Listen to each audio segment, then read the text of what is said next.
Truth Wins Out sat down with Allie Doyle. She's the niece of Christopher Doyle, a disgraced and discredited conversion therapist in Northern Virginia. I even told a couple people the whole reason that I'm even doing these interviews is because I want people to know that it's okay to come forward and it's okay to like say stuff against him because what he did is wrong and your voice is more powerful than his power. And I want people to feel empowered to say that.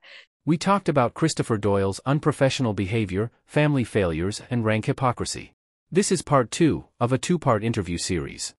Talk about what shaped Chris's homophobic views and why he might have pursued his career path. So we were raised Pentecostal, and in the Pentecostal faith, we were taught that you can have feelings towards people of the same sex or gender, but if you act on them, then it's a sin. So they kind of believe that it's the same kind of spectrum as addiction. You can say that you have an addiction, but to act on it is not okay. I remember when I lived with my grandparents, I was told if I bring home a female or I bring home anyone that is not white, I will be kicked out.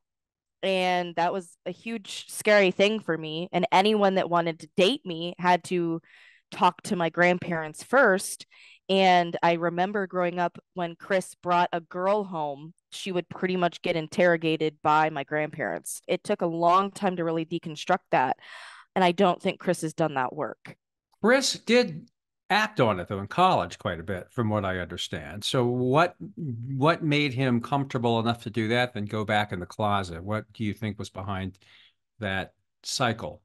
We both went to Grove City College. I went after him. Even at Grove City, which is a small Christian college, there is a small community of liberals, and they were more open about LGBTQ stuff. I had friends that joined that fraternity, and they said, "Your last name's Doyle, right?" And I said, "Yeah, why?" And they're like, "Man, your uncle was a legend in my fraternity." And I went, "Why?" They would tell me that he apparently explored stuff. He didn't want to tell his parents that he would do some things with men, that he had what we would call today friends with benefits. But I think it was more just like they were friends and they were exploring things together. But he did have emotional connections to a couple, I guess. And like the fraternity guys remember who he was. I knew that the professors would remember him, but I did not expect fraternities to come to me and be like, "Oh, you're that guy's niece, huh?" Like that was not expected. Well, what do you think drove him to the other extreme after college, where he became essentially a conversion therapist, trying to cure people of their homosexuality? I mean, that's such a dichotomy. Something must have scared him and said, I'm going the other direction. I don't even know if this is well known, but Chris originally wanted to be a lawyer. He originally wanted to get a poli-sci degree with psychology at Grove City. He started with both, but he only ended up getting one. And then he didn't pass. What is the test that they have to take to get into law school? LSATs? No, that's to get in, the bar to graduate, but LSATs, yes. To get into. Yeah, Yeah, he LSATs. he didn't get a high enough score on the LSATs to get into any law degree. So then he started looking at other options. There was also some things going on with my mom about her sexuality, and then Chris's sexuality came up in the family. So I think maybe my family might have found out about it, and then he tried to find ways to, do exactly what we were taught, suppress his urges and do what God has called him to do and be a husband to a woman and have children. He was under enormous pressure not to be gay. Essentially, yes. And then I don't even know if he went through reparative therapy himself. I believe you told me he didn't, but he did do some kind of therapy. I think it was with a pastor. And I don't know if that was just like talking about it, working on suppressing his urges or whatnot, but he did date several girls. And then finally he settled on Sherry. And then I think also he had to pick a career. He couldn't choose to be a lawyer anymore. So because he liked psychology, he chose psychology. But Chris has always kind of been one to go against the grain. Originally, what he told me is he wanted to change the name, like change the perception of conversion therapy. Because when I heard about it, I was like, that doesn't sound very ethical. Like, he was like, but no, like, I don't want to force people to do it. If they want to work on something else, then they can. You know, I remember telling him, you got to be careful. You don't get into these extremes and you don't fall for like this extreme ideology. When he was doing that, they're trying to change it. What didn't he like about the perception of conversion therapy that made him want to adjust it and alter it? This is why I'm a little confused because he told me that it really helped him. So I don't know if he just did workbooks, if he did actual therapy. I'm not really sure. He didn't call it conversion therapy. What did he call it? Reparative therapy? Reparative. Yeah, Yeah. reparative therapy. Yeah, that's what he told me. Yeah, he worked with Dr. Joseph Nicolosi to some degree. He explained it to me that it's working on mending male relationships so that you don't seek inappropriate relationships from men. I was maybe 19, 20. I had just started Grove City and I was struggling and I started getting some feelings for girls. And I also, that's why I was talking to him about it because I'm like, well, he used to have these feelings, obviously. So what did he do? Because I wanted to be a good straight Christian girl too. And so I said, so what do you do for lesbians? And he said, well, I don't work with lesbians, so I don't know. I said, well, is it the same concept? I said, I don't know. I said, maybe that's something you need to research, but it just seems like you're targeting gay men. And I don't know how I feel about that.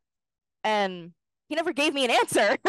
I mean, that's a little weird to me because if he's coming from a religious angle, you think he'd want to help women too. I mean, why focus just on men? And that's what I said. I said, so you really can't help women.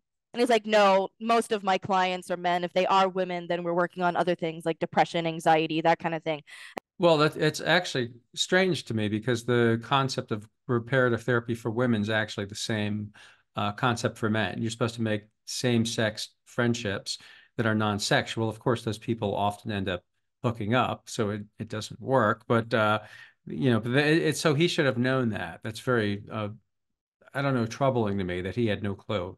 I don't even think he had his business at that time. This was about 10, 11 years ago. But wasn't he upset that you were also struggling with this? I mean, he didn't like consider he's so vehement and politically active. I'm surprised he wasn't very upset when you revealed this. I didn't tell him. I said it was a friend. Okay. And it was around that time that he wrote the book. And I said, I read the book, but it doesn't say anything for females. You know, can I give her some advice? And that was my answer.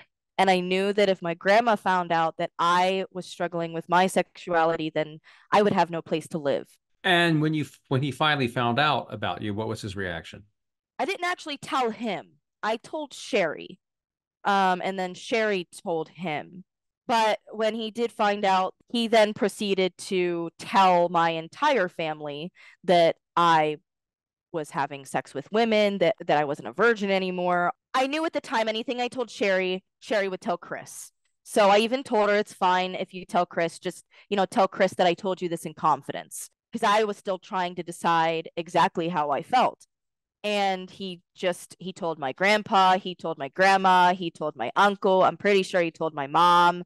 And so that's also been a big spot of contention with a lot of them is they now believe that I am not a Christian and I am not following the way that God has told me to follow or doing, that anything that comes out of my mouth is just venom because I'm not a Christian anymore because I'm not straight. Okay. There was a nanny cam situation where Chris was caught in a nanny cam. So take us through what happened with the nanny cam. I don't remember why Sherry installed the nanny cam. I think it might have been just to check on the kids when she was at work, but it was in the living room of the the house that they had, the real big house. And Sherry had just fled with the kids. He had changed all the locks, and so she couldn't get in to get her stuff. Well, the nanny cam can see all the way down to the door that comes in from the garage because that's where the kids would come in if Chris was there. So I was visiting Sherry, I think for Thanksgiving or something. She was filling out a lot of the stuff for court. And she's like, well, you don't even know half the evidence I have. I said, what do you mean? She's like, I have him on video bringing a man into my house with the nanny cam. And I said, "You have a nanny cam?"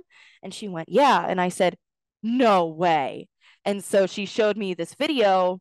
You can't really see who he is, but it's about a guy the same size. It's clearly a guy. And then they come in and it's dark in the living room, but they go straight into the bedroom that's right off from I think it was one of his son's bedrooms. And they went in there, I think, for maybe 30 minutes, maybe a little less, and then came out, and then the guy left. And that was it. Wow. So, I mean, was there any other explanation of why they would be in there? It seems like about the appropriate time for a hookup. Yeah, essentially.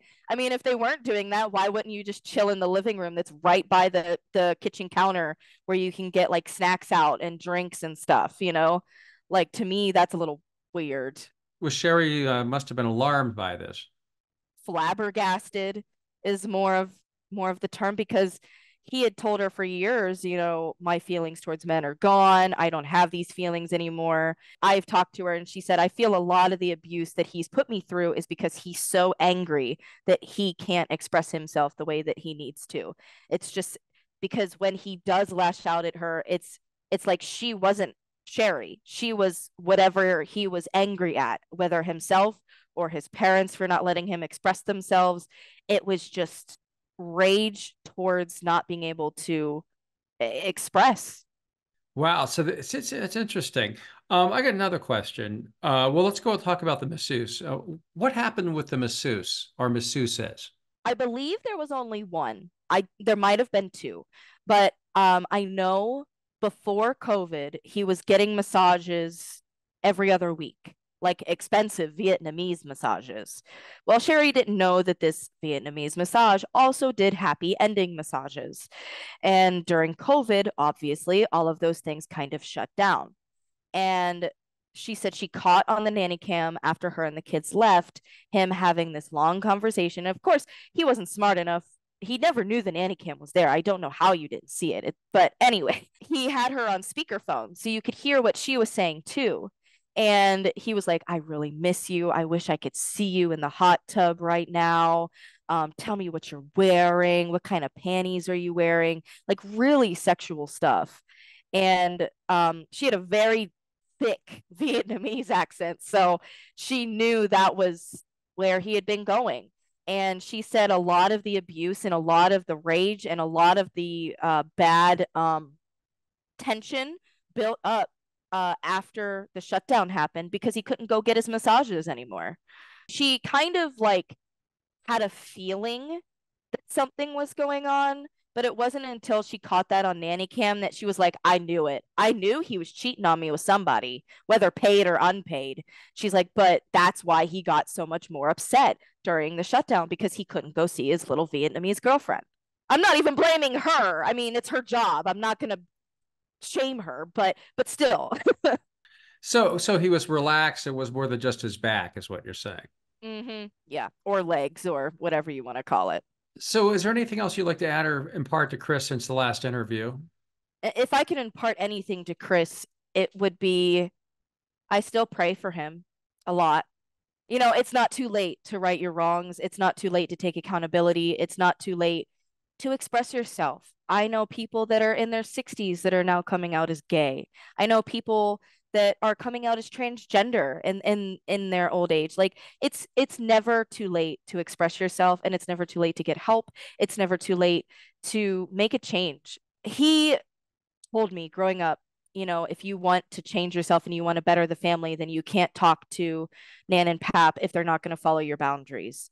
Well, he needs to take his own advice now, and he needs to set up some boundaries for himself and break the enmeshment that we were supposed to break and better himself, not for himself, but for his kids, because they don't deserve that. And they don't deserve the toxicity of our family going down another generation. They just don't. And if anything, I hope that he has an awakening in 2024, that it is his year of awakening. And if that means he loses his business and everything he built, then so be it. I just hope he does the right thing. Allie Doyle, thank you so much for sharing with us today. It's great talking to you as always. Great talking to you too. Stay well. Help us fight ex-gay lies. Truth Wins Out monitors, researches, and exposes the ex-gay conversion industry. Support us and learn more at truthwinsout.org.